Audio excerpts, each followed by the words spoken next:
Good evening and welcome to the March 23rd, 2026 council meeting, special meeting for the Village of Holly. Clerk, please call the roll. Weinbrenner, Here. Wendell, Here. Ryan, Here. Koskela, Here. Cole, Here. Kyer, Here. Brandon. Here, we have a quorum. If you are willing and able, please stand for the Pledge of Allegiance.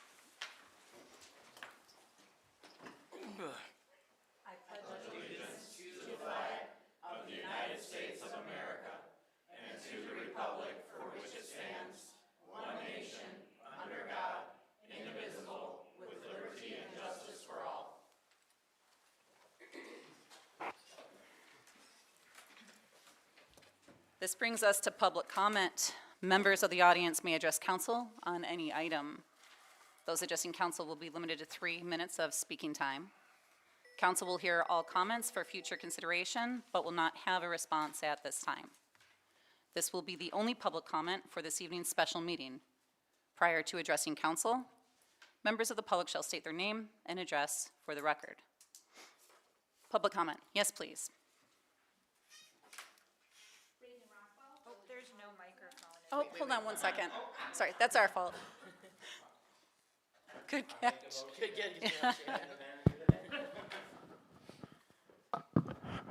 That should help you be heard by us a little bit better. All right. Reagan Rockwell, Village of Holly resident.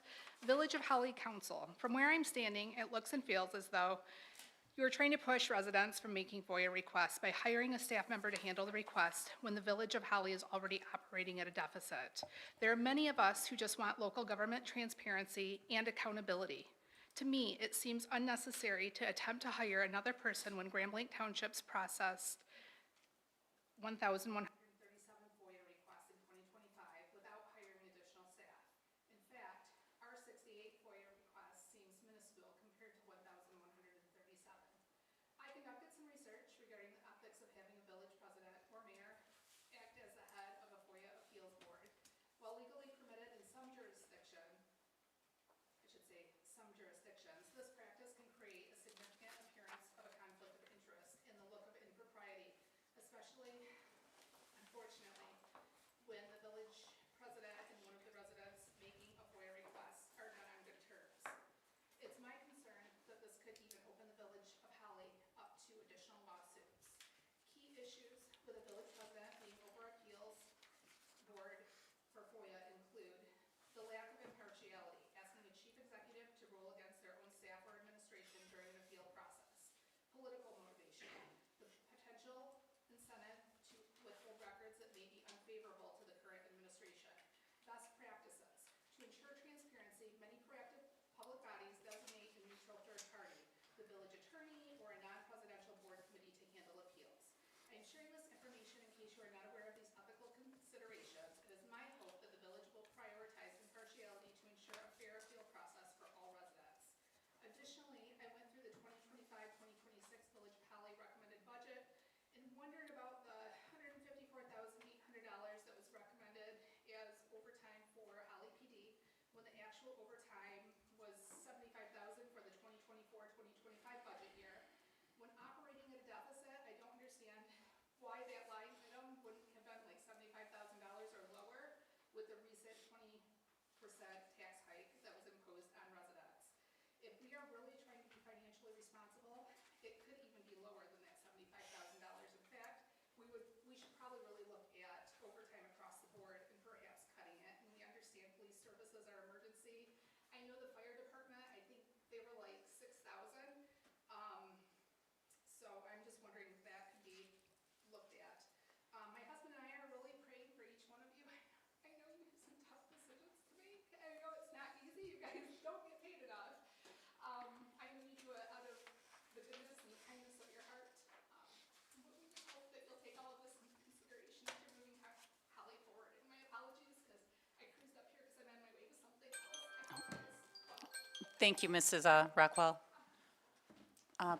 Public comment? I'm not making public comment, but I heard that the battery might be. Oh, okay. Well, just one moment. I mean, you can come up, but I want to hear Tim's public comment. yes. I got a text from somebody at home that recognized me because of my hat. Oh. He said the microphone's not working. For the podium? Okay, The podium or for all of us too? he said for the podium. Thanks, George.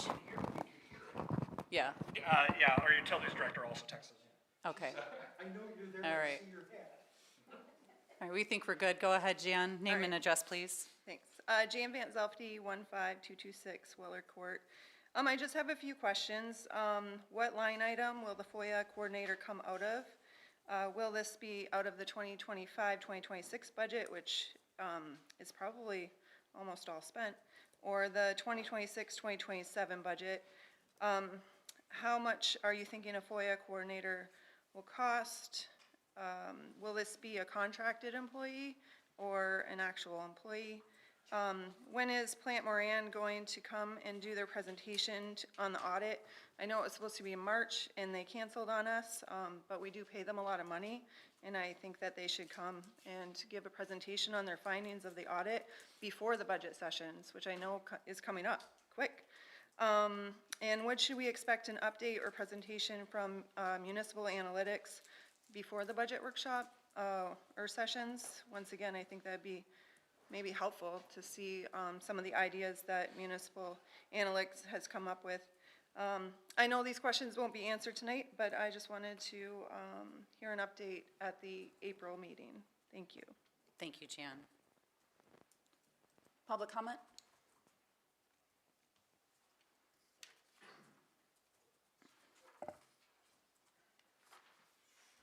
Hello, Mr. Manson. Hello, thank you. Brian Mattson, 15091 Western Valley Drive. Accountability. I believe that is a theme of tonight's meeting. For more than a year as a township trustee, village resident, husband, and soon-to-be father, I have quietly sat back and observed the behavior of those in leadership of the village, both elected and administrative. Lack of ownership and accountability has been consistent. Placing blame on previous administration, previous councils, despite several current members having previously served, Plant Moran, the township, DDA, and worst of all, publicly blaming citizens for the village's inability to operate. Accountability to me starts and ends with tough questions and ownership. There's a lot of power in the question, so I'm going to ask many tonight, and I hope that inspires the council and residents to do the same. Since the special assessment district that was meant for our first responders was approved, we have seen spending that includes labor cost increase of over $50,000 versus last budget in the clerk treasurer department, paid over $20,000 to a consultant which outsourced tasks, and are now potentially seeking FOIA support labor dollars from our budget. All of this should beg many questions. With all the additional staff, what duties will be left for our clerk treasurer? Where are we finding this in our budget? What is the cost? Is the first responder special assessment district actually being used for our first responders? How are we going to eliminate the special assessment district this year with all this additional spending? What are the barriers to current staff being able to fulfill FOIAs timely and legally? Has our staff done training? How many FOIAs of the 68 in 2025 were fulfilled by police and fire, then leaving how many for Miss Bone? How efficient are our top administrators operating? What is truly filling their time at the office? At this point, we need to take a step back and ask, is it truly what we're asking of the person in the role overburdensome? Or is it just that the individual is incapable of being successful in their position and they are not a good fit? It's nothing personal, it's just business. As leaders, though, the tough questions have to be asked. So I will end with this. When will we be done adding taxpayer resources to individuals who are just not a good fit for their position? That is something I challenge each council person and resident to begin to ask of all those who represent the village. Thank you. Thank you. Public comment. Mrs. Manson. I'll get to you next, sir.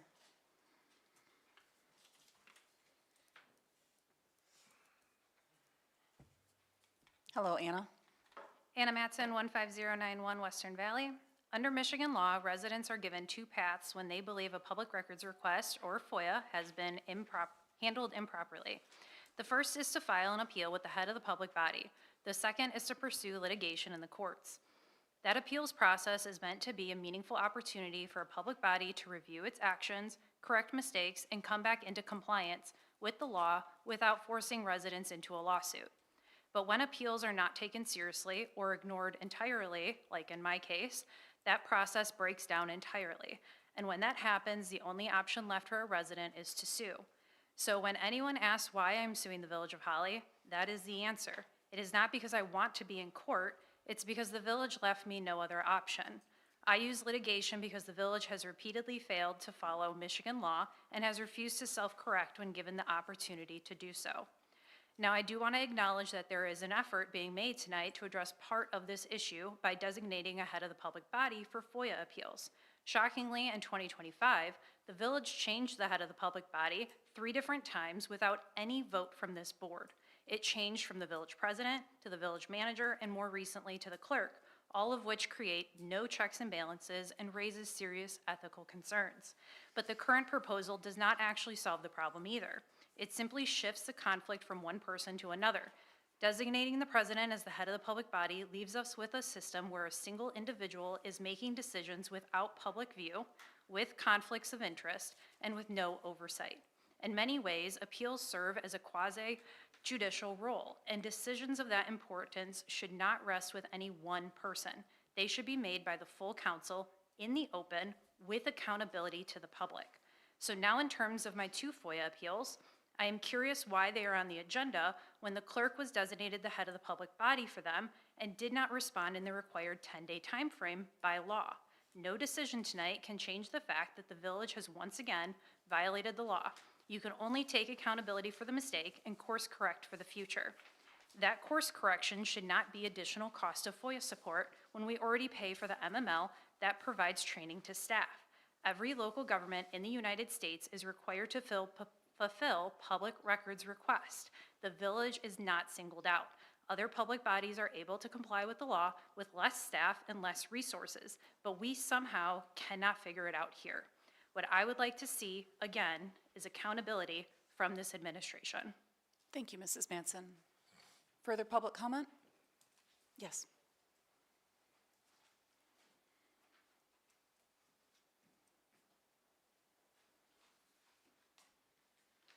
My name is Matt Vasilio, 204 Thomas. First off, not heard nothing publicly about the water and sewer bond debt. You say you do it on your page and stuff, but, you know, I don't follow you anyways. So I'd like to hear something public about that, why we're still paying it. I heard part of it's been paid off, and if so, then owe us a refund or a credit. Big conflict of interest to have you run FOIA with a lawsuit against you. Huge. You know, salaries haven't been updated since 2023 on the website. I don't know if they changed, but they haven't been updated. You know, you got the clerk making almost $100,000 a year. It's way more than the fire chief and the police chief make. I don't understand that. They can't even handle simple FOIA stuff. Let's see, what else? Maybe you guys should give up your salary since we're in a financial crisis. You know, the only thing I've seen better for Holly, the water tower got painted. Roads didn't get fixed. Roads are trash. You know, we're in a financial deficit, but the water tower got painted over the roads getting fixed, which they keep putting cold patch in and they tear up with the plows. Then you're gonna wanna raise taxes. Well, let's see, 2015 taxes for the Village of Holly started, $509.49 a year. 2025, $1154.95 a year. Where's all the damn money to fix the roads? From the taxes that are being raised constantly every year, year after year. Nothing's done, nothing at all. You run the Village of Holly page, if I'm not mistaken, correct? And I believe so. But if someone puts a comment on there that you don't like, you kick them off the page. It's like it's communist China. It's the United States of America. People can comment on their freedom of speech. As long as they're not saying threatening stuff or anything. You've kicked me off there for saying stuff, but nothing threatening or vulgar. But you've kicked me off there because you didn't agree with it. It's communist China shit. Also, what have you all done to improve the life of the people in Holly since being elected? Not a damn thing. Nothing. Except paint the water tower. Roads haven't been fixed. Nothing. Nothing at all. Taxes keep going up. Nothing fixed. At all whatsoever. Also, in the closing, I'm going to be running for one of your seats come election time. So so be ready. Thank you, Matt. Any further public comment? Yes, please. Hello, my name is Ellie Devereaux Beauchamp, and I've been a resident at 207 Park Avenue for over 30 years. First time I've ever come to a meeting, but I felt like I couldn't not come. And literally was writing this as I was driving, sorry.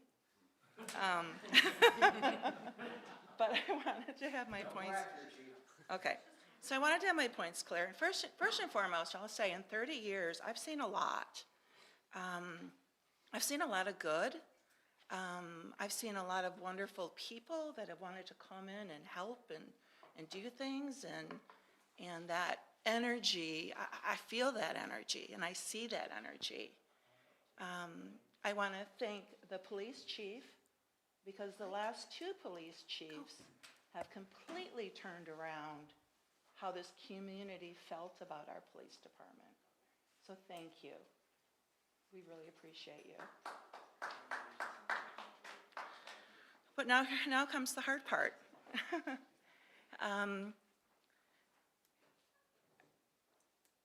And I don't know if our budget is year to year. I'm sure it's kind of off or something like that. But I did want to touch on the budget from last year. And I've had some conversations. I've tried to gain an understanding of how I believe less than 4 weeks prior to the bills, to our taxes coming out, we had that 4 mil get pushed through. I think that's about right. It was about a month before. And I'm just going to say it again, although I've been given some answers, is how do we get that close to a village takeover and being, my numbers might not be right, 600,000 short, when 600,000 also equals the amount that we spent on this building and a new fire truck. It just seemed odd to me that we could just go into this situation where we're potentially being taken over, and we've overspent in 2 places. It's clear as day to the people that are paying attention. And I'm not saying those things weren't needed, but were they? Was this needed more than me paying an extra $600 a month in taxes? I don't know. We have property in other locations. They're having these meetings in Little Red Schoolhouse in a building. They don't have these big, pretty buildings. So I'm just going to put that out there. I think we could have done better. So now we're talking about 2026, right? The budget that's coming up. Is it my time? It is your time. Thank you, Ellie. I'm just going to say this. With this budget coming up, for us only to be picking around our most expensive service, fire and safety, 75% or more of our budget, and to just be picking around in February looking for options, I think we're behind the 8 ball once again. And we knew we were going in behind an 8 ball, and we haven't done anything about it. Sorry to say that. Any further public comment? Jarrett?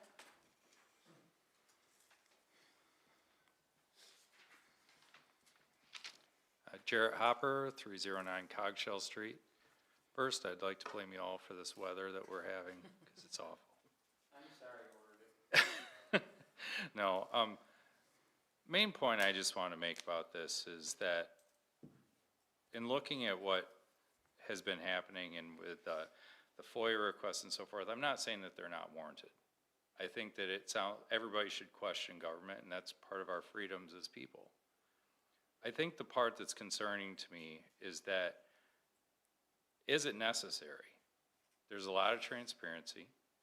The budgets are posted online. I think in every instance I've personally witnessed, and this is my opinion, when something has been questioned, there was very in-depth budget reviews with full questioning on what was going on. So I guess my concern is that when we're in such a budget deficit, if we're looking at adding people to staff to just handle these requests, to me, that seems wasteful. I mean, if it's something that is truly necessary and it's overburdensome to do so, then I guess that's the case, but it just seems like there has to be a better way. I think everybody here, I mean, everybody in the room is here because they care about the village. Everybody commenting online, whether we disagree or we agree with each other, cares about the village, or they wouldn't make that comment. There just has to be a better way than this. That's all I got.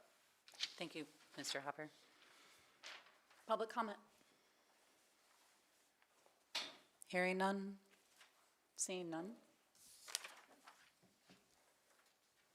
All right, this moves us to new business. Lisa, will you please read item A of new business? Consideration of Village Council of Resolution 2026-015 designating the village president as the head of the public body for the purpose of Freedom of Information Act FOIA appeals. Do I have a first to consider item A of new business? I will make the motion to consider item A of new business. I'll second it. We have a motion by Kyer. We have a second by Weinbrenner. Tim, will you please introduce this item? Absolutely. Thank you, Madam President. Obviously, this is the primary reason for the special meeting tonight was called. The village attorney and I both believe that this matter is already addressed within our charter.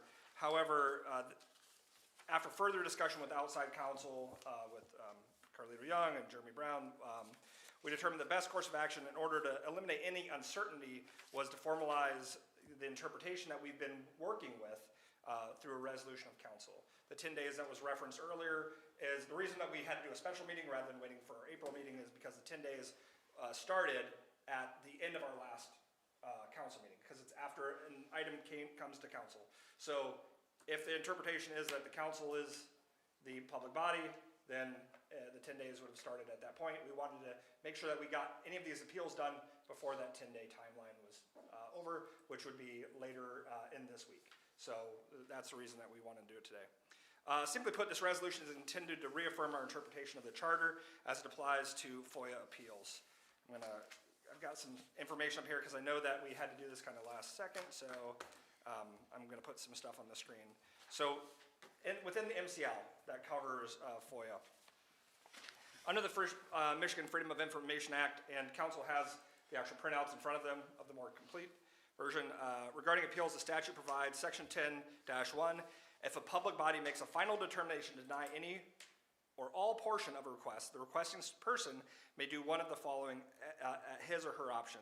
And A, submit to the head of the public body a written appeal that specifically states the word appeal and identifies the reasons or reasons for reversal denial. There's other reasons as well, but that is as we're talking about the head of the public body, wanted to point that out. So within our charter, we believe the designation is clear. Section 3.6 states, duties of the president. Insofar as required by law and for all ceremonial purposes, the president shall be recognized as the executive head of the village. He or she shall be presiding officer of the council. He or she shall have an equal vote and voice and vote in the proceedings of council, but shall have no veto power. Based on that language, it has been ours and all the attorneys' interpretations that the village president serves as the head of the public body for purposes of FOIA appeals. Again, to remove any confusion and to ensure that there is no misunderstanding moving forward, this resolution was drafted and has been reviewed by both the village attorney and outside counsel.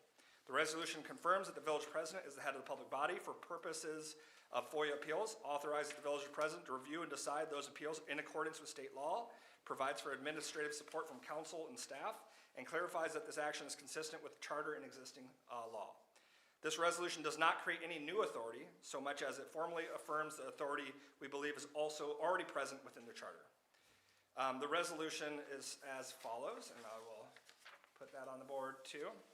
So, Resolution 2026-015, a resolution to confirm the village president as the head of the public body for purposes of Freedom of Information Act FOIA appeals. Whereas, the Village of Holly is a public body, and as that term is defined in the Michigan Freedom of Information Act, MCL 1523.1 FOIA, and whereas pursuant to MCL 15240-1 alpha, if the village makes a final determination to not deny any deny all or a portion of the request, the requesting person may submit an appeal of the denial of the head of the body, the public body, and whereas pursuant to MCL 15240A1A,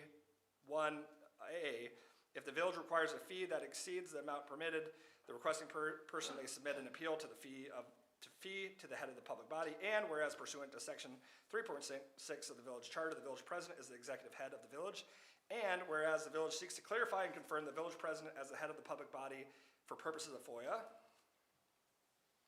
now therefore be it resolved that designation of the head of public body, the village council hereby confirms the village president's designation as the head of the public body for purposes of Michigan Freedom of Information Act, including but not limited to the review and disposition of FOIA appeals pursuant to MCL 15240 and MCL 240A.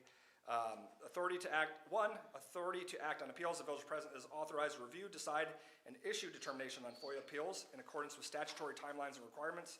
2, administrative support. The village manager, FOIA coordinator, and village attorney shall provide such assistance as necessary to facilitate the timely processing of FOIA appeals and to ensure compliance with applicable law.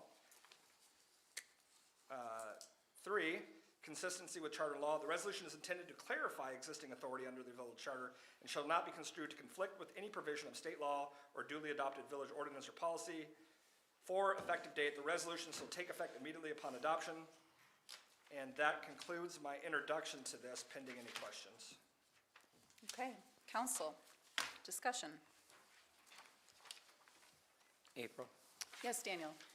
I fully agree and feel you could do this job, be in that position, but at the same token, I think it should be, for just the FOIA part of it, there should be either you and 2 other council members or 3 council members in a committee for it, so that way we have our checks and balances and no one can say that that person was negligent towards me, or we can say that they let that go through because they know that person.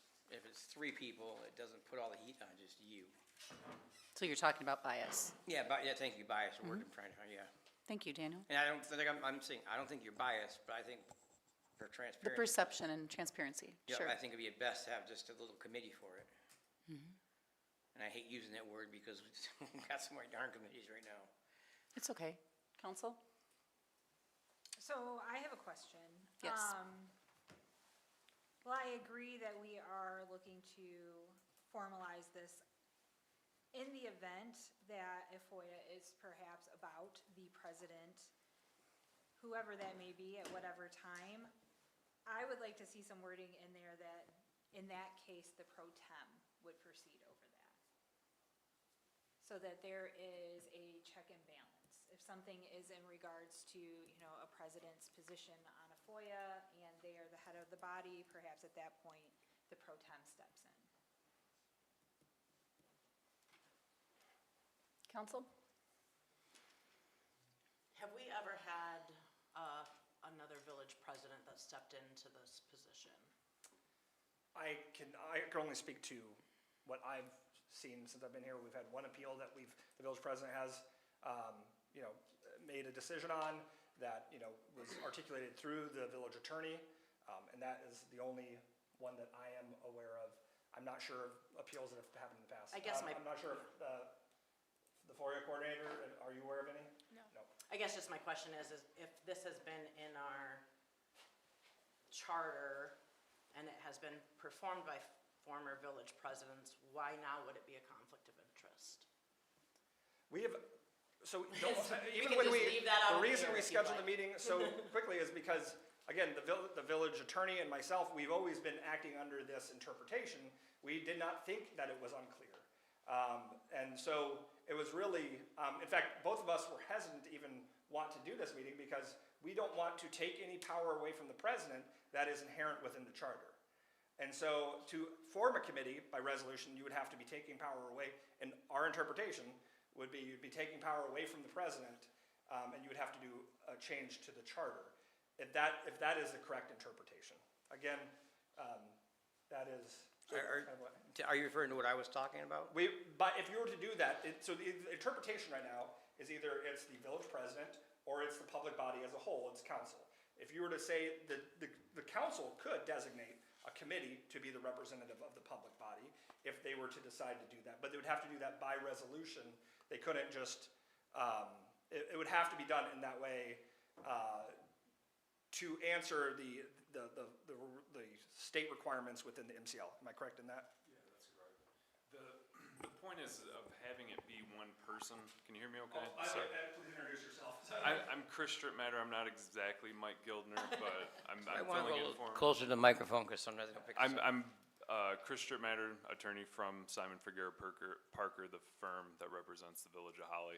This would just formally put it into one person and to be lean in the sense that you wouldn't have to call a council meeting to answer these appeals. So if it's in with one person, they can do that.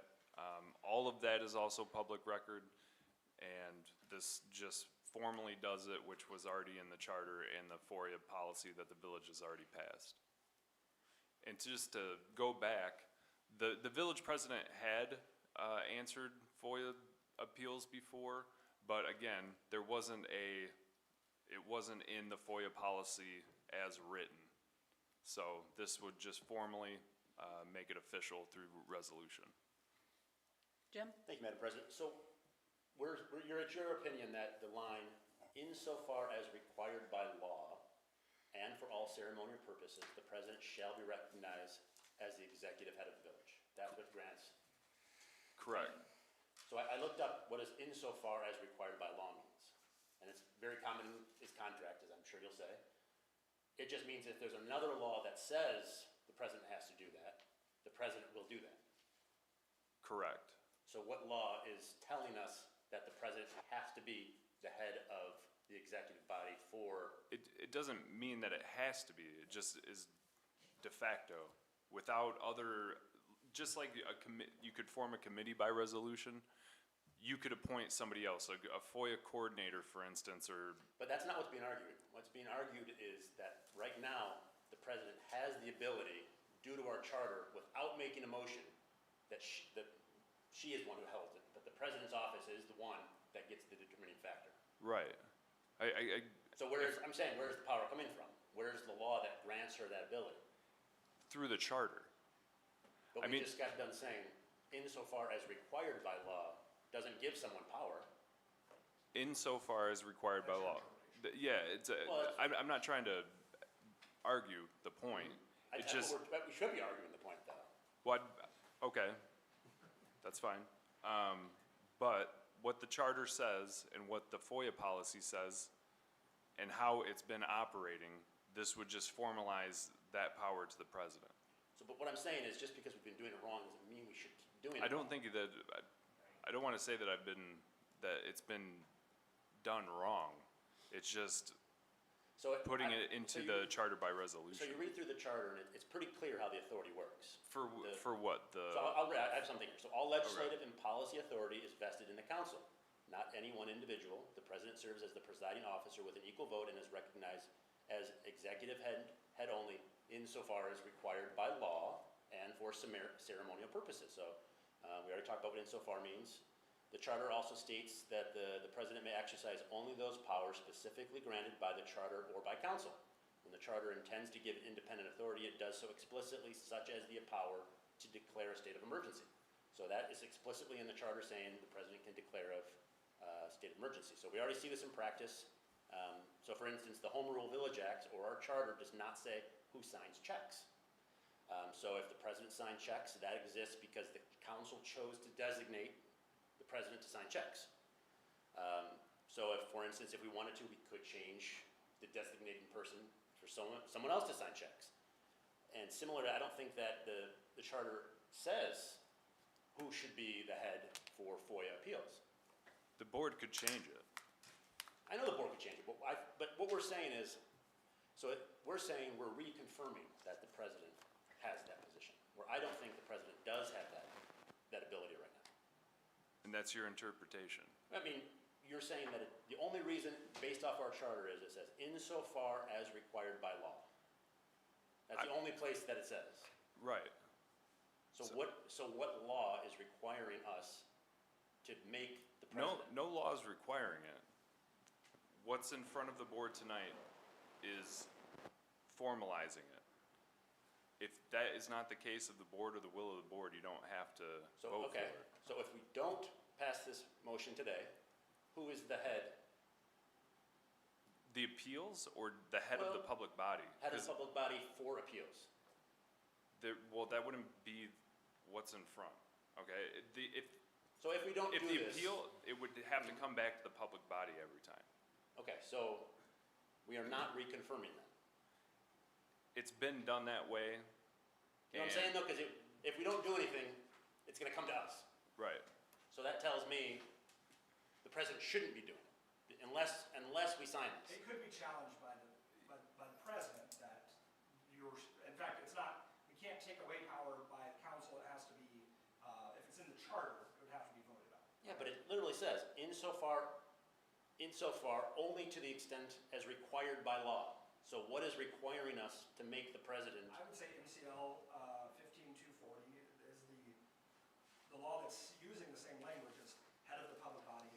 And this, in our charter, it says head of the public body. For ceremonial For purposes. the law, which is the law, is 15240. But then our charter explicitly then goes on to designate what authority specifically the president has. And you could change that. This would designate that power. It's how it's been, and if you choose to do it differently, the council could agree to do that, but this would be consolidating to one person, so that every single time there's not an appeal, it has to come in front of the public body. But you understand what I'm saying though? It's not presented as, it's presented as we're reaffirming that this has always been the case per our charter. I think what we're reaffirming is that she is the head of our public body. No, we're not. Yeah, she's the head of our That's public. not what we're saying. We're saying she's always had. But it is, So, in reference to this, it says this person has to appeal to the head of the body. Per our charter, that by definition would be her. so. Yeah. It's not the way it works. But So I think you're saying, Jim, is that right now it says basically that we as the public body make the appeal, whereas it say that we have to make the president be the head of it for that, right? We don't. But that's what you're trying to say, right? I mean, it says except as required by law. So where are we required by law to mandate that the president does appeals for FOIA? We're not.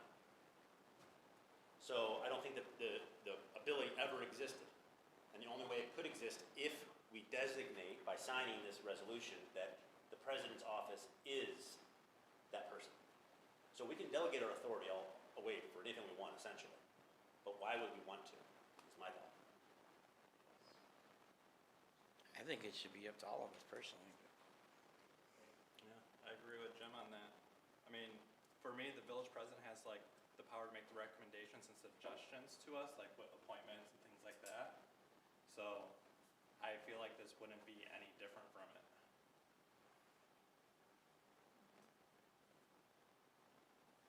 Buster? Oh, sorry, Shannon, go ahead.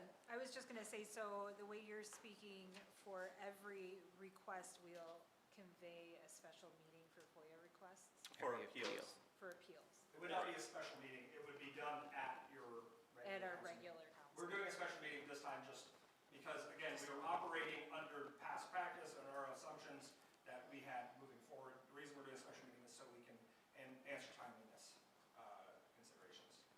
Can we get a written legal opinion that says that's when the 10 days start? I think it's within the MCL. When the final determination is made. Let me see. Number 3. Right under the highlighted section.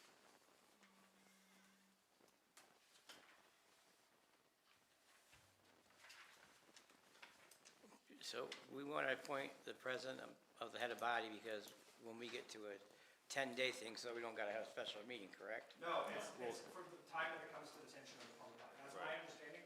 That's correct. And so, on each council meeting, there would be appeals. If there were appeal, I If mean. there was. If Ms. Bone, if Ms. Bone, Lisa, correct, if you denied them and they appealed it, then it would have to come to us. How would this impact the review of protected information if the full body was reviewing it. To what sense? Like if the requested information is exempt from disclosure? Yeah, if we had information that, say, went through the attorney and through the treasurer, and perhaps they had some of it redacted. That would come in front of the whole board, or the whole council, sorry. Closed session for it, Yeah. and then we'd have a legal Well, opinion on it. You wouldn't have a closed session for the review of it, no. That's not So a then permitted review. those redacted items would be available for public consumption. Well, it would be up to the board. And if the board decided to review those items publicly, to kind of go over them line by line to see if they agreed with the, say, attorney's direction that things should be redacted, now it's public, and let's say we decided, oh, these things should be redacted, but it's already been consumed by the public, That would be a decision for the council to make at that time, which would then open us up to litigation for protected materials. potentially. I mean, so understand this, as Mr. Ryan indicated or mentioned, it would be impossible for the attorney to write an opinion saying, this is why you should not release this information. No, we could write that before. And then if you wrote that opinion, and if it's a written opinion, then we could discuss it in closed session. Well, we discuss it when we come out of closed session if we want to. Correct. Yeah, So it would be- you can go into closed session for written legal opinions, but even that has been narrowed in the past couple of years, but that's kind of a separate issue. So if we have attorney redactions, for instance, If there's a specific reason, Yeah. the So whole that- point of it is that they don't want councils or boards just being able to go into closed session for just any written legal opinion. So that would be a permitted reason for discussion relating to OMA meetings and things like that, not just because they want to have a private conversation. That wouldn't be the case, it's just, they look at that with more scrutiny now, is my point. I know that you guys also represent other municipalities. Have you ever had this come up in other municipalities? As far as having an issue with Like having a head of a public body? Designating the head of the public body? No, I mean, obviously I don't know every single council for the past 30 years of, since we've been around, but typically it's not an issue because if it is, then they can appeal that to circuit court and there's other avenues of bringing it up, but mostly it is designation of one person that handles appeals for timeliness and so that it's not convening the entire board for one point and adding extra time to meetings, that creating a quasi judicial body to review this stuff, because it, it can add lengthy times to meetings and everybody can have different opinions. So, and the determination is all public information as well. Obviously, council members could review that information. So it's typically appointing one single person to handle appeals is specifically out of timeliness and not inundating agendas with these topics that can go one way or the other. One of the biggest concerns I'm hearing this evening from council and from the audience was bias. In your experience, how often does bias affect a person or a head of body's decisions regarding FOIA appeals? That's very difficult for me to ask because it depends on the body, the question, and prior instances. It doesn't typically come in because the law is clear on what's exempt from disclosure and what's not exempt from disclosure. And typically when there is a question, we're asked, what from this information that's being requested, should we disclose and what shouldn't be disclosed? In my experience, I've been with the firm for 8 years. There hasn't been an instance that I can recall where somebody didn't take our advice and either withheld information or, redacted information that we said should be disclosed. So it doesn't come in my experience, or anything that I've seen from other municipalities that we've handled. Buster, we haven't heard from you yet. What are your thoughts so far? Okay. Well, I have another carryover question. What do you got, Daniel? Now, it doesn't mean that every FOIA request has to be brought to our board, correct? It's just the appeals. It's just the appeals, correct? So if it's just an appeal, if I'm not mistaken, first they gotta go send the request into the coordinator or the clerk or however it is, and then they have X amount of days by the state to do it, whether they deny it or approve it. If they deny it, then that person can appeal it. Correct. So that way then, we can then tell that person, whoever sent in the appeal, well, it's gotta go to our council at the next meeting, so that's when we'll hear the outcome of your appeal. And then if it is redacted information, then we can go into a closed session for it, or we don't put the redacted information in on it, and we just go by what we're given. Let me sparse that out. So if there's an appeal, if there's not a designation, and it goes to the council, but we're not asked to make an opinion on it, then you wouldn't be able to go into closed session just to deliberate about the appeal. No, if the redacted stuff had to be used, then it would be closed sessioned. No, not without some sort of written legal opinion pertaining to that topic. Well, that's what I mean. I'm saying if it's just a regular, there's no redacted information. Let's say I FOIA'd Shannon here, and it got denied, and I brought it in for an appeal. There's no redacted information, and I said, why are we appealing it? And then it comes to the board to appeal it, and they determine, oh, well, this is why we denied it. You know, it's 7 people versus 1 for the accountability issue. With what's going on right now, we pretty much all have a target on our back, and I wouldn't want to see one of us have a bigger target than another. And I'm sorry, April, that I say it like that, but I'm being honest, I think that's wrong of us to try to put anybody. I don't because- intend to relinquish my responsibilities. I'm not try- I'm speaking out of fear. I will do it if it's the right thing to do, and nothing else will be a consideration. If the council decides that the head of the body should be the council, then so be it. But threats or anything else are not going to sway me. Oh, I wasn't I just threatening want you, that to be you know. known. I wasn't threatening you, just so you know. Okay. No, but some FOIAs have been made in regards to different letters and things where victims' names or stuff were redacted out.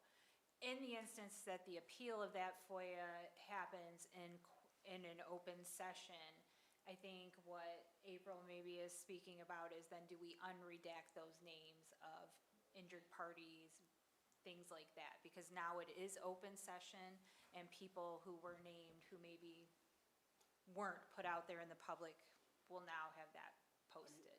Why wouldn't we just ask Mr. Gildner or our attorney, why was this redacted? And they can say, it was redacted for these reasons. We say, great. And we leave it redacted. It doesn't. How often do we take our legal advice for a lot Well, this of isn't things? about us. Let's take, No. let's take our names out of this. This is a precedent-setting moment for future councils. So this will be, these things will be voted on by those individuals. So just keep, I'm not sure I understand your point, though. just bear that in mind.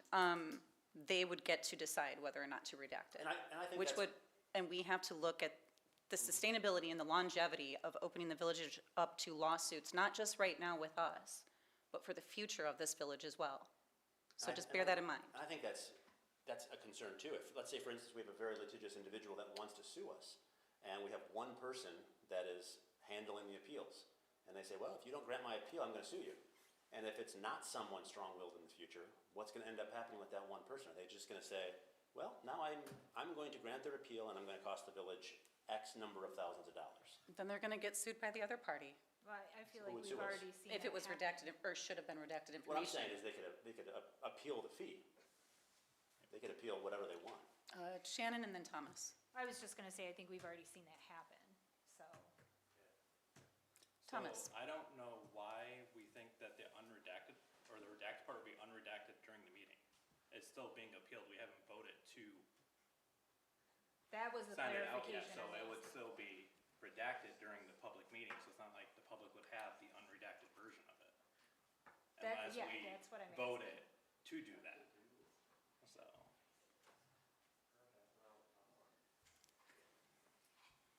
And last question. Thank you, Madam President. You had mentioned other communities designate a single individual. Could you, I looked, I couldn't find any that were just designated single individuals to handle all their appeals. Do you know of any?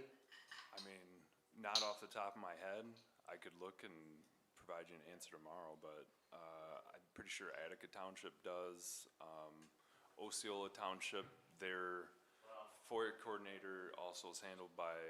That was different for townships though, versus home rule. I mean, I'm just answering on the spot. We have 37 Thought that's what it municipalities, said. but I could look. But I know that it is. And to my knowledge, there's nothing in the Open Meetings Act or the FOIA that says that you can't. Well, I mean, you're talking camp, I think the whole argument again was the fact that the power was already there, inherent in the charter, Which it has been. I mean, it's, you understand why I'm confused though, because. Well, I think that, I think a simple answer might be helpful to us. Is it your legal opinion that the Office of President currently has this responsibility to review FOIA appeals? Just a yes or no answer, please, if you could. yes. You know what? Let's take a 2-minute break. We've been getting a lot of interruptions. Maybe we just need to take a break for a moment. We'll reconvene at 6:53.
Start the video stream.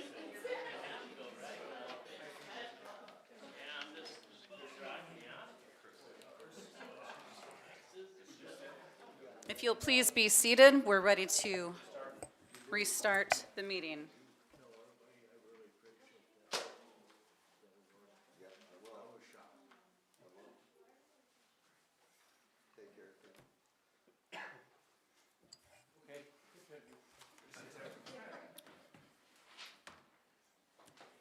Okay. You were saying? What was the question? Remind me. I had asked if your yes or no answer on if you believe the Office of President currently holds the Yes. responsibility of Yes, FOIA the charter, and I appeals. understand, Mr. Cascella, sorry. My last name's Strip Matters, so I hear it all different ways as well. It is inherently in there. Does it specifically say in the charter that the president is the FOIA coordinator? But I think that it is granted by it. And it's been done that way as far as I can remember. And this would just confirm that by spelling it out in a long resolution that the president does have that power. If the council wanted to change that, they also can, but that's what's before the board today. Okay. I guess. Yep. One last one. I understand the concerns. I think Shannon and I were just talking. I think everybody wants to do the right thing.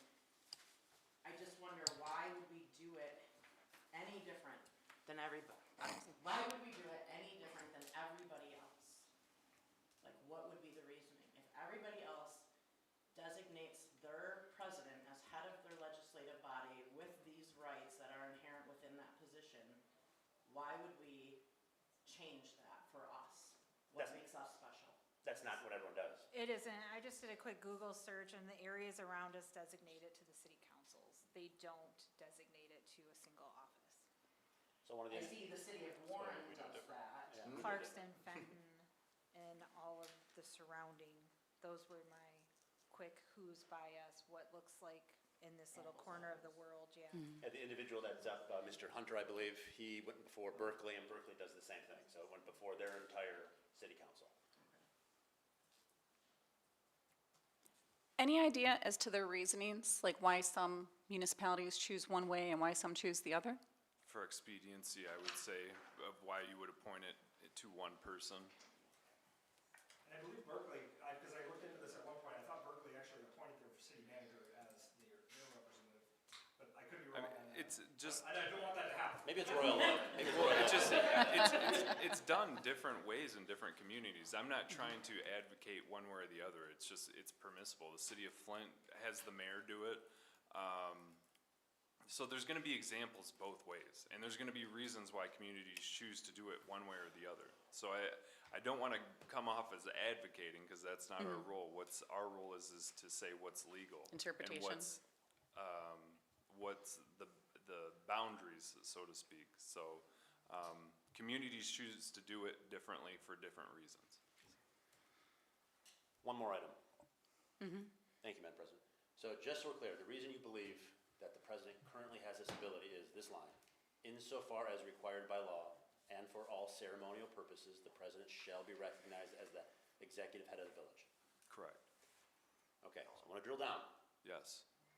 Insofar as required by law. Right? You said that. So is that what you think gives the president the ability? That they're the head of the public body? Well, that they're the head of public body and they have this ability. Right. So then why does our charter specify other things that the president can do? And why does it say, for instance, Well, you're getting into, I don't want to say semantics, but the interpretation of it is that the president has his power. If you have a different interpretation of it, then that is your interpretation. I'm trying to understand your interpretation. That's what matters. My interpretation is that the president can do this power from as being the head of the public body by your guys' charter. So insofar as required by law, I would say that it fits that definition. Because the Opens Meetings Act doesn't necessarily say that every single appeal has to go in front of the city council or township board. It can be designated, and it's been designated previously and under the interpretation of the charter itself. You mean the FOIA? The FOIA, sorry. So I was pretty confident. I read something that said if the I have to pull it up here. If the body is, it doesn't matter. I'll look it up in a second. So one other thing for you. So one of the lines in our charter is the village president shall exercise only such powers as this charter or council specifically confer upon him or her. Okay? Do you want to confer that power specifically on her or not? Well, that's what I'm asking. So you said our charter says that this person, the president, is has Correct. this power.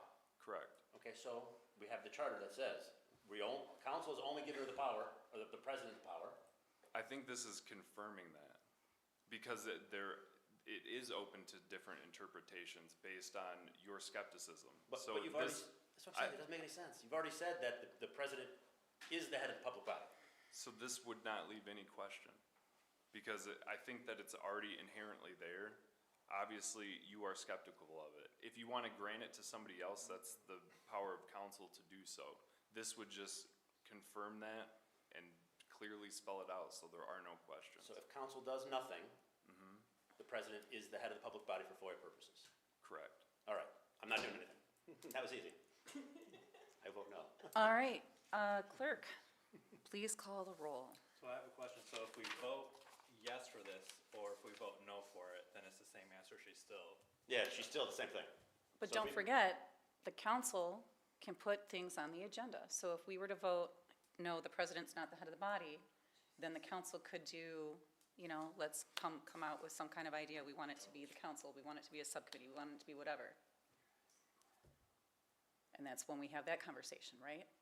Well, I would think if we're voting no on this, it is voting no on this resolution. It's not, clearly there's some things that need to be tightened up in our FOIA procedures, but that should be, whether it's in the ordinance or whichever person, but that should be handled at the next meeting. Let's deal with one thing at a, We run out of time But to do that. if that was the case, why do we have this as a line item for this meeting instead of at a general meeting? And why do we have items B, C, and D for in case this doesn't pass, if we're not gonna talk about them anyways? I think there is that possibility that we could. I think that's a discussion we would have to have, and that's what legal is here for. So, my understanding of how we were coming in is we were kind of gonna flesh out that interpretation. Like, whether or not we believed the village president was the head of the public body.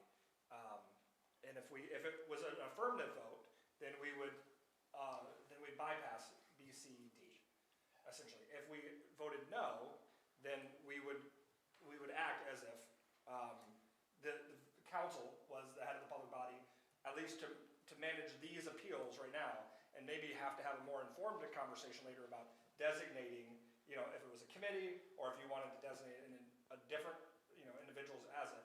But I think what we were hoping was just to be safe, that if we voted no, that we would go through all the appeals today just as the public body.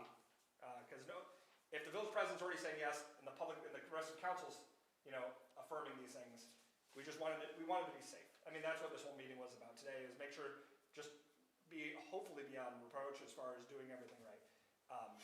Again, my interpretation, the village attorney's interpretation, were all that we were already doing things right, as far as those things went. So we didn't really even think it would be this much of a discussion, but, here we are. Here we are. I just totally disagree. If we're ready, clerk, please call the roll.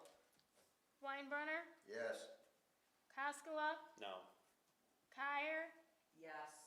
Wendell, Absolutely not. Ryan, No. Cole, No. Brandon. Yes, motion denied.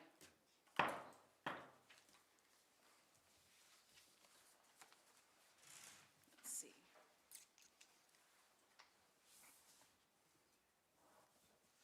Lisa, will you please read item B of new business? Consideration of Council of FOIA Appeal by Anna Mattson dated February 23rd, 2026. Do I have a motion to introduce this item, or a motion to consider this item? I'll make the motion. We have a motion by Ryan. I'll second it. We have a second by Weinbrenner. Tim, will you introduce this item? I'm gonna pass that over to the FOIA Lisa, coordinator. will you introduce this item? Okay, so appeal has come in through a FOIA request for, it's in regards to a FOIA that has to do with the communications FOIA. There was a communications FOIA that had come in regards to specific a specific request for people, and a letter was drafted with a deposit. And the appeal is going back and saying that they're appealing the price or the cost of the FOIA. Can we see a copy of it? Okay? And another question, is it normal to have an agenda without the items for us to look at? I'm sorry. Again, we're building a plane in flight on this one because obviously we found out the deadlines and all of that right when we were making it, so. I'm not privy to all the FOIA stuff as well, so we're trying to limit who has actual access to things that are not necessarily, if you're not, if there's redacted information, if there's things like that, you want to limit the release. Do you have the other ones too, if you want to make copies of everything? Yeah, let's take a break. We'll resume at 7:10.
If everyone could take your seats, we're ready to resume. That was you?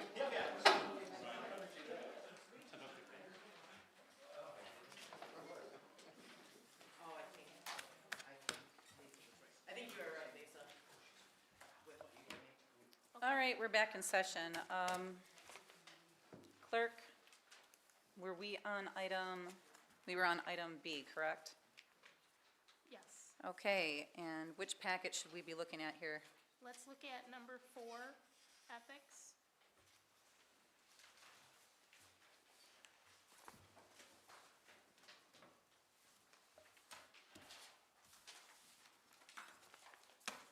So this one was, again, this is a FOIA request that was submitted in December. And it was then, there was an extension letter that was sent, and then there was a deposit sent. And the deposit is attached on the, in the packet. Lisa, can you speak into your microphone, please? Oh, I'm sorry. There was a deposit that was attached in the back of the thing where it's called FOIA fee itemization form. And it gives a detailed listing of the charges, and this is what is being contested or appealed.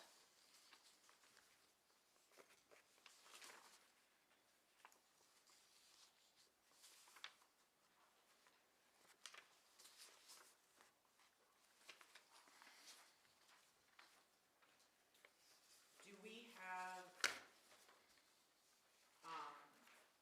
this Kurt Garwood's request to see? It says that it's a similar request. Do we have that too? So let's be specific for the public that doesn't have access to these papers. On 11/3/2025, Kirk Garwood turned in a similar request and was not charged any fee, according to the information I retained from a December FOIA. This is discriminatory to make records free for one resident and not another for the same request. Lisa, can you comment, please? I do not know anything about Kurt Garwood's FOIA request. I did not look into this, so I cannot respond to that. Furthermore, the hourly rate for search, location, and examination of records is $57.44. However, the FOIA only allows the charge of the lowest paid employee capable of doing the search. The FOIA states, quote, "The public body shall not charge more than the hourly wage of its lowest paid employee capable of searching for, locating, and examining the public records in the particular instance regardless of whether that person is available or who actually performs the labor," end quote. When I made a request in June of 2025, that hourly wage was $16.48. December 3rd, 2025, it was $21.56. On February 4th, I was charged $27.23. Yet for this request, I am being charged $57.44. This is not the lowest paid employee, and those arbitrary costs go against the FOIA. Could you comment? Yes, so the lowest cost, again, is for the employee capable of pulling the records. And so there's only one employee that's capable of pulling somebody else's emails, and that is the rate of pay for that person. Also, the Village of Holly is illegally charging for Victor Cat 3, VC3, which is an IT firm to, quote, "compile archived emails," end quote. In the village's own invoice, it admits that contracted labor is, quote, "only permitted if the public body does not employ a person capable of redacting the records," end quote.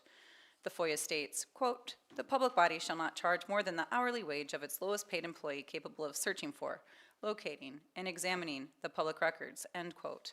The lowest paid employee is not a contracted employee, but an office employee. Village employees are capable of this task because they have done so in the past. Lisa, can you comment?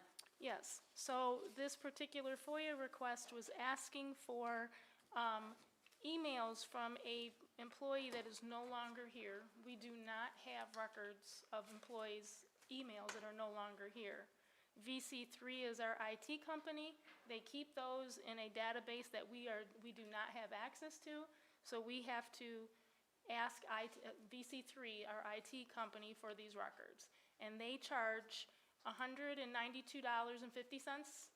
an hour to get these records. However, per FOIA, we can only charge 6 times the rate of the minimum wage, and that's what we're charging.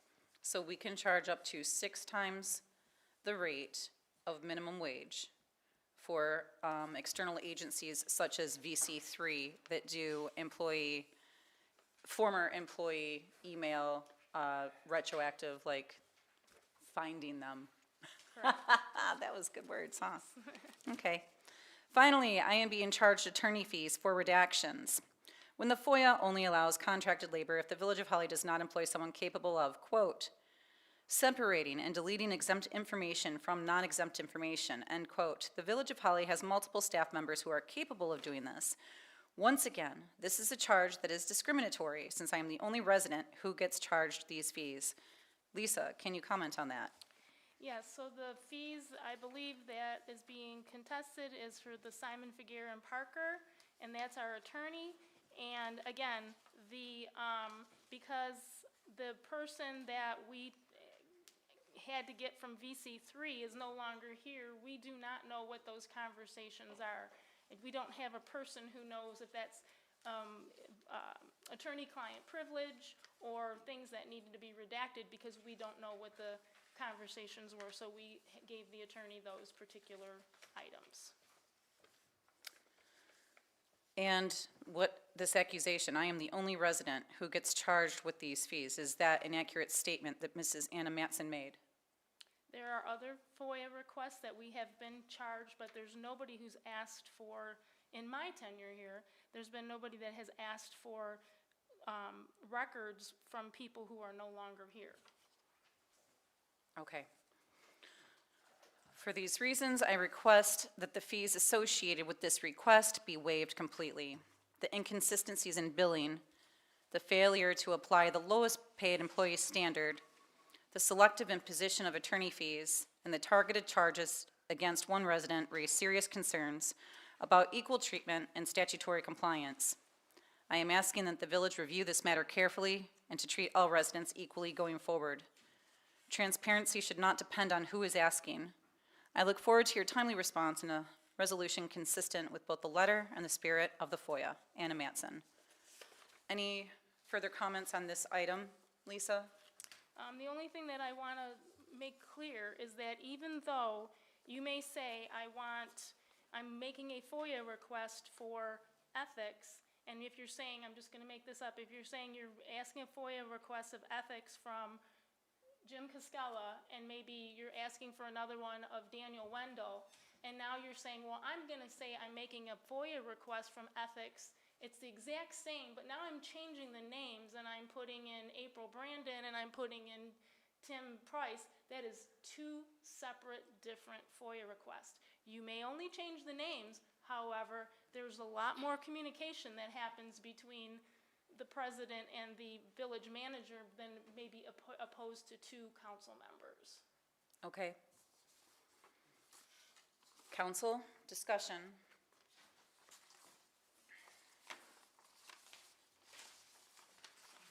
I think scope is what Lisa's going with. I think that is absolutely something that has to be taken into consideration. VC3, their charges are not astronomical in different IT worlds. I don't see any crazy charges for this.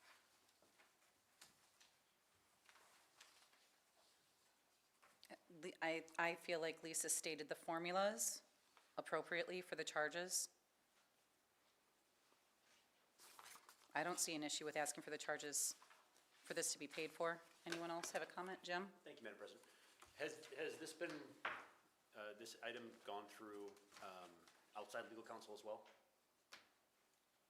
What do you mean outside the village council? Not the village attorney's office. You mean you're saying has this gone through Yeah. an attorney? Yes, this has gone through an attorney. Okay, thank you. Anyone else? How similar of the request was the Kurt Garwood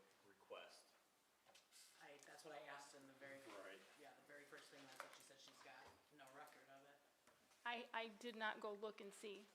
It's not that I don't have a record, I didn't go look and see if it was the same exact request. Because I'm wondering if like that request already had a lot of that information available inside of it, that we didn't need to go look for again. But again, if I can speak, you're saying that they may not, these charges are mostly for a past employee who wasn't here, number one. Number two is, and it was also asking for someone who just came here in January of '25. Right, So- I agree with that, and I know there's like, if it was like the last year versus like this one's like the last 6 years. or Okay, 5.5 so years, Tim, I so. would like to ask you, do you remember doing a FOIA request for your emails from a Kurt Garwood? I didn't, I don't even know who that name is, so Okay. I've never heard that one. So again, I believe it could be different names. Like I said, it could be the same request, but it could be different people. And that changes the scope. Yes. That and utilizing that company, VC3, was kind of the biggest thing. VC3 would have been for the previous employee. And who was the employee being FOIA'd that no longer worked here? Jerry Walker. Okay. Buster? I have to agree with Shannon. I see no differences, the cost and everything. Looks great. I mean, I agree with Shannon. I'll entertain a motion to approve or deny this appeal. I will make a motion to deny this appeal. I believe that these are fair charges. Motion by Kyer to deny the appeal. Cole, that was Cole. Oh, sorry. I'll Darn it. second the motion. Motion by Cole to deny the appeal, second by Wendell. Lisa, will you please call the roll? Cascola, To deny, correct? To deny. Yes. Kyer, Yes. Wendell, Yes. Ryan, Yes. Cole, Yes. Weinbrenner, Yes.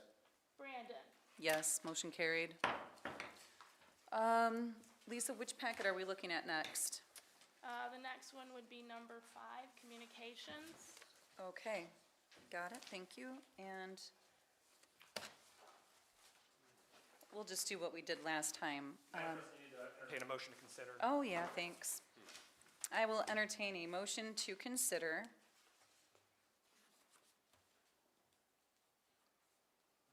the consideration of counsel of FOIA appeal by Anna Matson dated February 23rd, 2026. Is that the one? Yes, this would Okay. be number 5, communications. I will make the motion to consider the appeal by Anna Matson, FOIA appeal by Anna Matson dated February 23rd, 2026. I'll second it. We have a motion by Kyer, we have a second by Weinbrenner. All right, dear Clerk Treasurer's Office, I am requesting a cost appeal on my January 15th, 2026 FOIA request titled Number 5 Communications on the following grounds. On 12/17/2025, April Brandon turned in a near identical request and was not charged any fee. A further FOIA request on January 15th, 2026 confirmed this. My request was word for word the same as her request, but I changed the names. This is discriminatory to make records free for one resident and not for another for the same request. Lisa, can you comment? Again, like I had said previously, as she stated, she changed the names. So again, her particular request has to do with a more voluminous amount of emails going through two people rather than just a few. So if I remember right, my FOIA request was for information from Councilman Ryan and Councilman Wendell. They both turned that into you. You forwarded it to me. It was not even the 15 minutes minimum work on your part, correct? Correct. And what time did it take you, what amount of time did it take you to get the information to gather for Ms. Matson's request? It's on the actual sheet that's attached. We have to bill them in 15-minute increments. So if they're 40-minute increments, I believe, what is that, 10 hours? I'm sorry, can you speak up, please? I'm sorry, there's 40-minute increments. It says, so they're in 15-minute increments, and there's 40 of them. So there's 4 15-minute increments in an hour, so that's 10 hours. Okay, so 10 hours. Okay, and were any redactions necessary or legal review? Yes. And Okay. that's down to the bottom here, getting to the bottom where it says Simon, Figueroa, and Parker. That's where the redactions. And that's because changing the names to Timothy Price and April Brandon brought up information that wasn't for public consumption and needed legal redaction. Correct. Thank you. Well, there was also it was Shannon and I, so you added 2 more people on there, that's 4. 4 people instead of 2 4 people? Instead of 2. Okay. Back to the letter. Furthermore, It's actually 6 when you get all the way through each one. gotcha. Furthermore, the hourly rate for search, location, and examination of records is $57.44. However, the FOIA only allows the charge of the lowest paid employee capable of doing the search. The FOIA states, quote, "The public body shall not charge more than the hourly wage of its lowest paid employee capable of searching for, locating, and examining the public records in the particular instance, regardless of whether that person is available or who actually performs the labor," end quote. When I made a request in June of 2025, the hourly wage was $16.48. December 3rd, 2025, it was $21.56. On February 4th, I was charged $27.23. Yet for this request, I am being charged $57.44. This is not the lowest paid employee, and those arbitrary costs go against the FOIA. Lisa, can you comment? Again, this was emails that were requested of the village manager, and nobody else has access to his emails except for himself. So he had to pull all of these emails.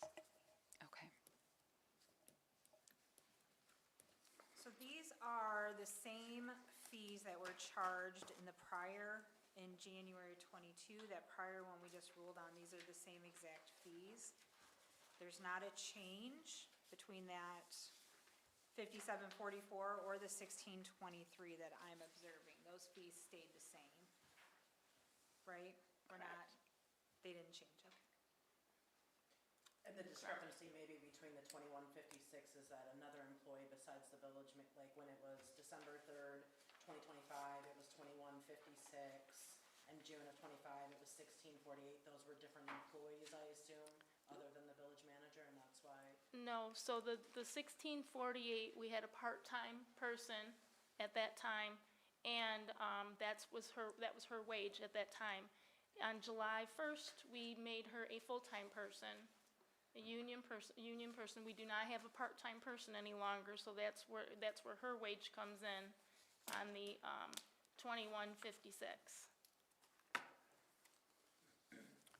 Finally, I am being charged attorney fees for redaction when the FOIA only allows contracted labor if the Village of Holly does not employ someone capable of, quote, separating and deleting exempt information from non-exempt information, end quote. This Village of Holly has multiple staff members who are capable of doing this. Once again, this is a charge that is discriminatory since I am the only resident who gets charged these fees. Lisa, can you comment? So again, this is something that has to be looked at by the people who give the actual information to me. So again, it was the village manager and the council members. So the redaction fee is based on whether it went through them or whether it went through the attorney. Can you comment on that final accusation of Anna Matson being the only resident who gets charged these fees? Again, nobody else has asked for these kind of voluminous records, so I can't really comment on that because I don't have anything to compare it to. For these reasons, I request that the fees associated with this request be waived completely. The inconsistencies in billing, the failure to apply the lowest paid employee standard, the selective imposition of attorney fees, and the targeted charges against one resident raise serious concerns about equal treatment and statutory compliance. I am asking that the village review this matter carefully and to treat all residents equally going forward. Transparency should not depend on who is asking. I look forward to your timely response and a resolution consistent with both the letter and the spirit of FOIA. Anna Mattson. So, council discussion. The 10 hours for the labor costs, is that just for Tim getting all his stuff? Or is that for all the council members as well? That's just for Tim looking for his emails. To clarify, you can't charge for council member labor. No. Yeah, okay.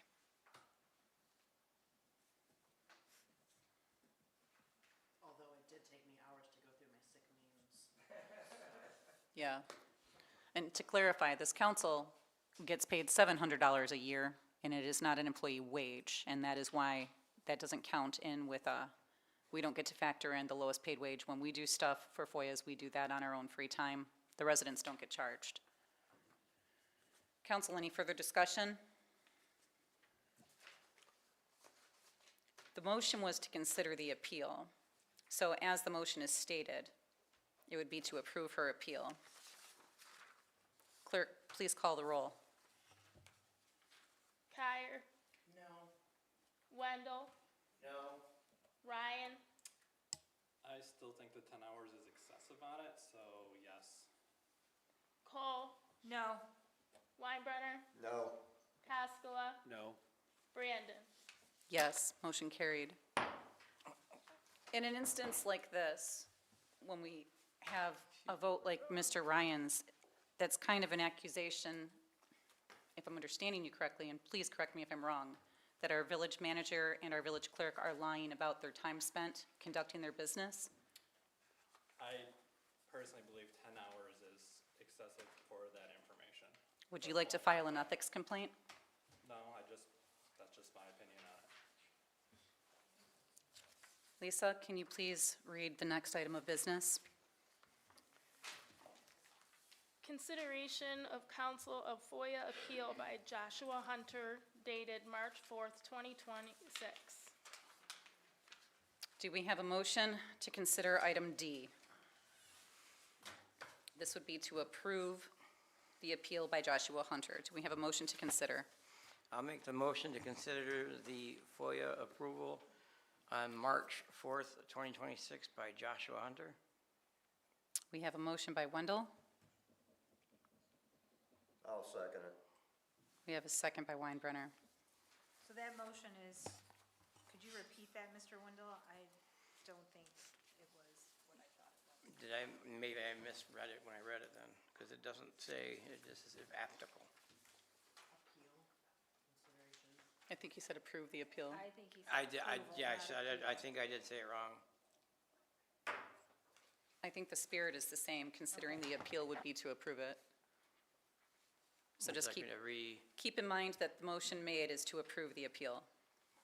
I'll retract my, okay. We're good. All right. We just need to make sure we know how we're voting. Oh, no, like what- this is all confusing, so. That's okay.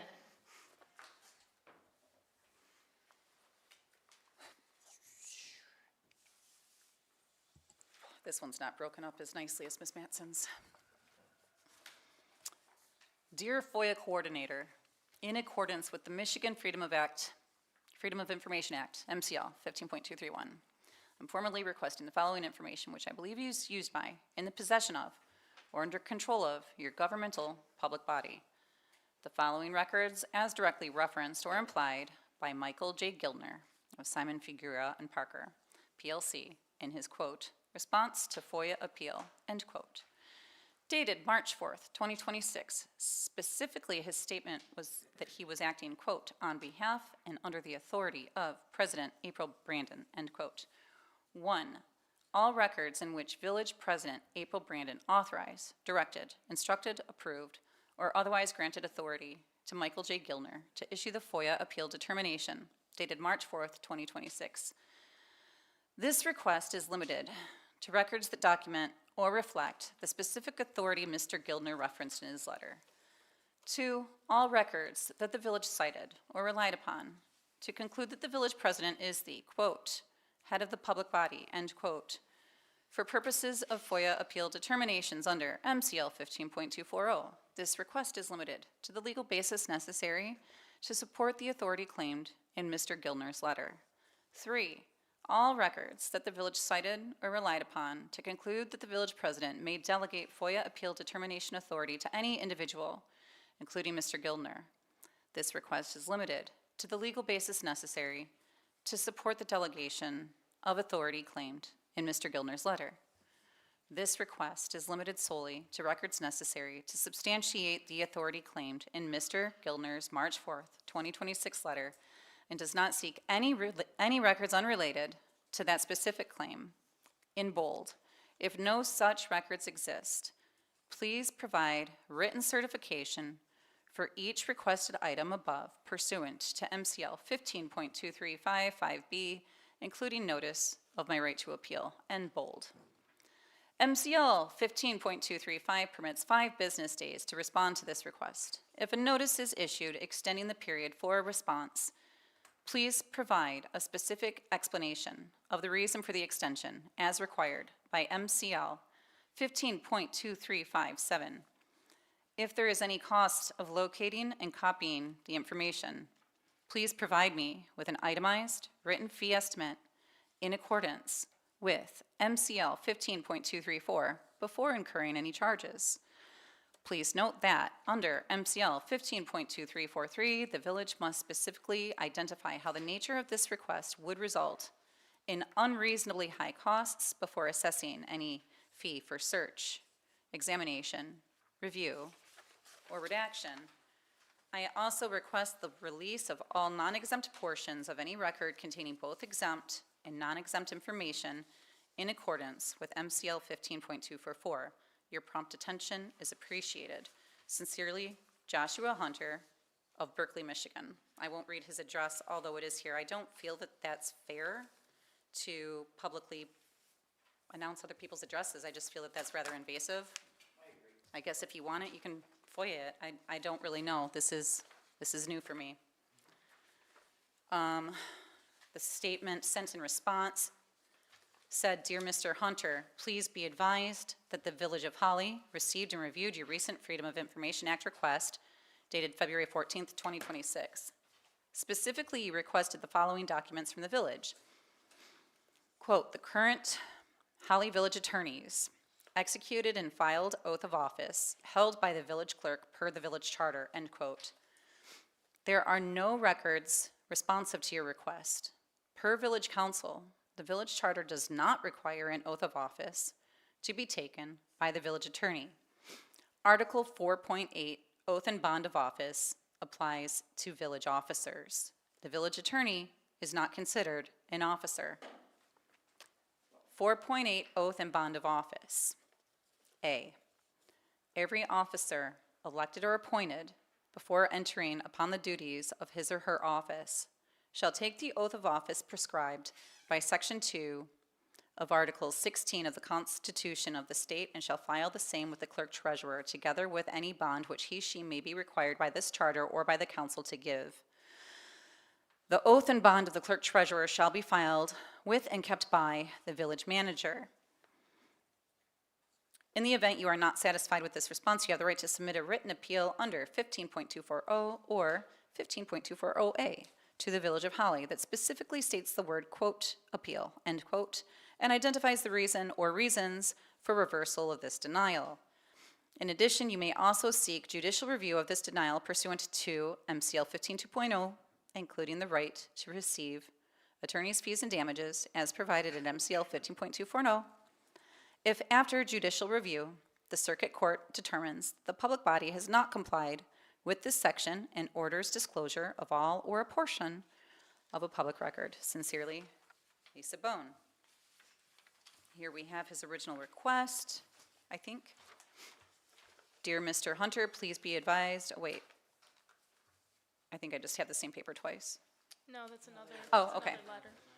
Please be advised that the Village of Holly received and reviewed your recent FOIA request dated February 19th, 2026. Specifically, you requested the following documents from the village. Quote, all existing email communications since sent or received since February 14th, 2026 that concern or reference. 1, the village attorney's oath of office. 2, whether the village attorney is considered an, quote, officer, end quote, of the village. Or 3, my February 14th, 2026 FOIA request regarding the village attorney's oath and follow-up emails inquiring about the village attorney's officer status. This request is only limited to such communications among village staff, village officers, or the village's contracted law firm. These staff and officers include, but are not limited to, members of the village council, the village manager, the village clerk, the deputy finance officer, and the village attorney, end quote. The only records in the village possession that are responsive to this request are communications that are exempt from disclosure because they are subject to the attorney-client privilege. Accordingly, your request is denied because no discoverable public records responsive to it exist. See MCL 15.243D. In the event you are not satisfied with this request, you have the right to submit a written appeal under 15.240 or 15.240A to the Village of Holly that specifically states the word, quote, appeal, end quote, and identifies the reason or reasons for reversal of this denial. In addition, you may also seek judicial review of this denial pursuant to MCL 15.240, including the right to receive attorney fees and damages as provided in MCL 15.240 if, after judicial review, the circuit court determines that the public body has not complied with this section and orders disclosure of all or a portion of public record. Sincerely, Lisa Bone. Lisa, any comments, please? So this one, I did confer with Mike Gildner on, and there was no records. So again, I can't fulfill a FOIA that has no records. And that's why the letter was sent stating that there was no records. Mr. Hunter then wanted the emails between the attorney stating, that there were no records. But again, that's client, according to Mr. Gildner, was client-attorney privilege, so there was nothing to give. And he's still appealing. Council, questions? Comment? Yes. Thank you, Madam President. So I did look up if our attorney is an officer, and we have a different attorney here. So I think we don't have one attorney, we have a firm, and I don't know how you would give a oath to a firm. That's So that doesn't a make any great sense point. to me. I believe, I have heard that some municipalities do have their attorneys swear in an oath of office. However, I think the attorneys have their own higher authority that they answer to. Am I correct in that? Can you tell us what that authority is, please? Just the Michigan State Bar. Just the, okay. Emphasis on just the. If attorneys were to represent a municipality in a way that were dishonest, because really that's what an oath of office is about, is honesty or dishonesty. And if an attorney were to represent himself dishonestly while representing a municipality, what would happen? I would have to answer for ethics violations to the Michigan State Bar. Yeah. And in all of our municipalities, I've never had to take an oath of office. And the original attorney was Dick Figuera. So yes, it's been over a long period of time that Simon Figuera Parker has represented the Village of Holly. And the municipality would be able to fire the firm, fire the attorney, whatever, right? So I don't see a need to change our stance on having an attorney be a sworn-in officer. And as far as the rest goes, council, comments, any arguments about? Has there been any charge to this individual yet? No, Yeah, it was there's denied. nothing to charge. Deny it again. There's nothing there. Council, if there's nothing else? The current motion is to approve the appeal. Clerk, please call the roll. Wendell, No. Ryan, No. Cole, No. Weinbrenner, No. Taskala, No. Kyer. No. Brandon. No, motion denied. Like I said, the right one. Lisa, will you please read item E of new business? Consideration of village council of submission of a request for quotes for FOIA coordinator support.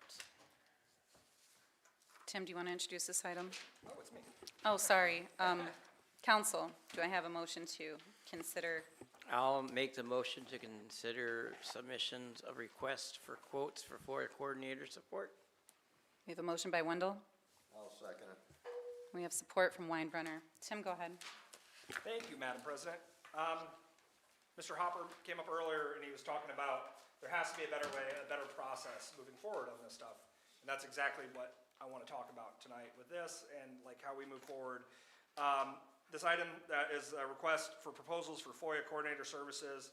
A lot of this stem from, Lisa coming to me, like, hey, I mean, we are a very small office. We have we have to deal with a lot, and Lisa and Tessa, who do the primary work in the FOIA, are drowning, and it's really hard when you're drowning to be handed like additional FOIA requests and such.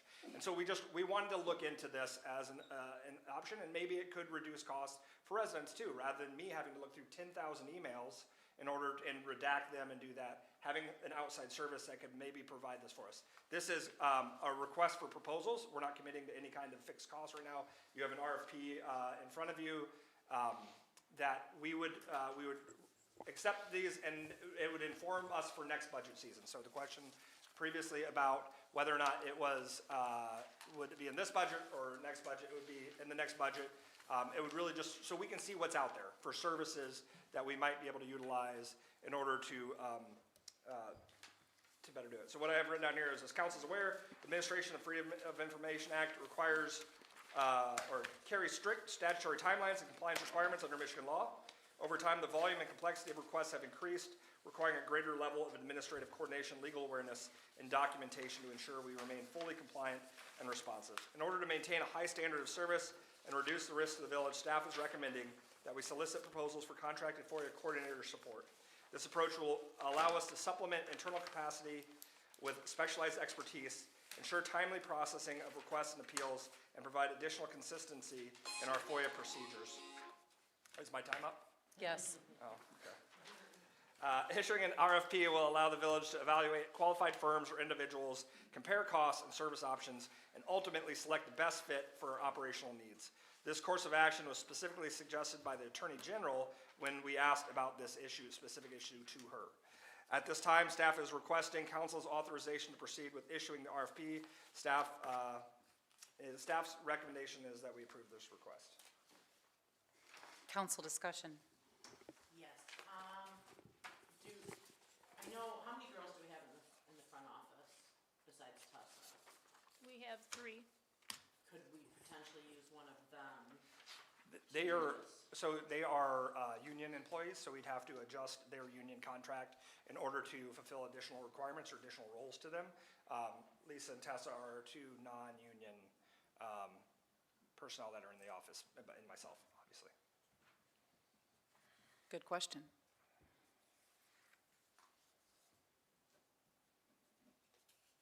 Could we potentially use, well, it'll probably cost us more money to use Gildner, like to help out more with it. Yeah. I don't think it hurts soliciting to find out what's out there and how much it could cost. The more information we have, the better. I don't have any issues with soliciting bids and finding out what it costs, what are the options, and weighing that for next year. We're not committing anything out of this year. We're not taking money out of a pot that's been spent. I'm okay with that. Chris and I spoke earlier about this too a little bit. Again, Chris just came on, Mike and I have spoken about this, but one of his recommendations was maybe take the term out of it. And then just, so it's not limiting us, so it could be case by case, it could be when needed, and we can kind of leave that a little bit more vague and specify that within a contract rather than have it be part of the RFP. I like that.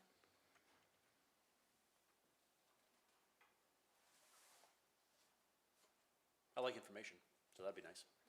Again, it's not committing us to anything but to see what options are out there. I know that other communities have outside agencies that will do this. They have, there's software, there's all kinds of other things out there. And this will just allow us to have some experts in the field.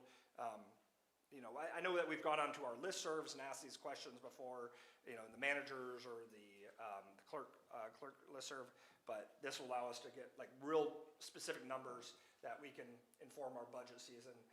And we would also be able to hopefully make it more predictable for residents that are submitting requests.